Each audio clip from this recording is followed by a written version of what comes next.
Ladies and gentlemen, welcome to the Critics Hub. So, let's now talk about Roll Over and Die, Episode 11. Sabi, i-deep dive na nga lang natin. Pace! The pacing has been tense since the second half of Episode 10, yung previous. So, na-continue dito. And it was at an all-time high nung napatay ni Flom si Dane. So, do I have complaints, guys? Absolutely not! Woo! Halatang matatapos ang anime na to. Alright?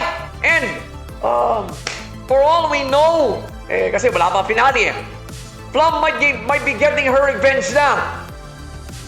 Probably against, the ones that sold her into slavery. Her own party. Pero, in one sequence, tinulungan siya ni Gadyo rito. It's now official. Gadyo has also left the Heroes Party. Pero overall, guys, I am flabbergasted by the pacing of this episode. Talagang it was good preparation for the finale. So, it just goes, it'll make you wonder, okay, so napatay na si Dean. So, sino ngayon ang makakalaban ni Flom sa finale?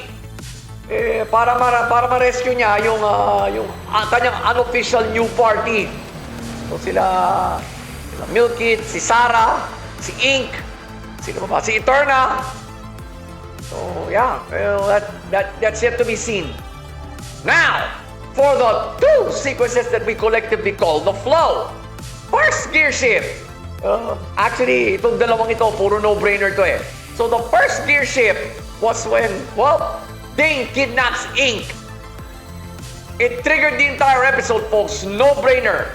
Absolute no-brainer. Dane and Flom have been at each other's throats ever since Flom joined Dane's guild. Okay, so may halo na rin inggit, galit itong kay Dane. Pero it was unforgivable when he sold out his own party. Para na niya mag-gain yung kapangyarihan na ino-offer sa kanya ng Church of Origin. So, wow. It also tell you that, okay, so Dane right now is the main villain, and he has sunk to an all-time low. Kasi nangidnap niya siya rito just to get that chance at killing Flom. As if magagawa niya yun. Now, second and final gear shift. Probably the most no-brainer in this road to the finale. Flom kills Dane. Okay? So,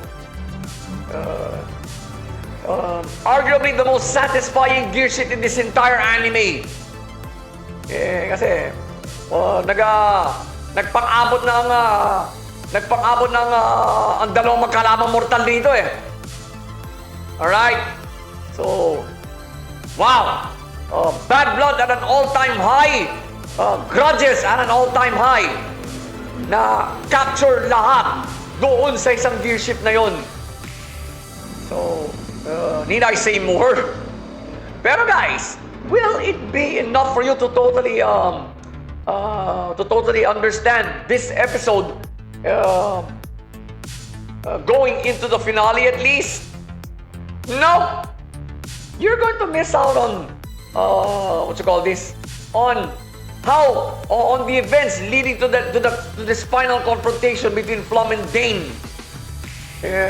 Probably their one and only confrontation. Talaga nagpatayan sila rito. So you're gonna miss out on all the action sequences that make Roll Over and Die arguably 2026's best revenge story. You're gonna miss out on that.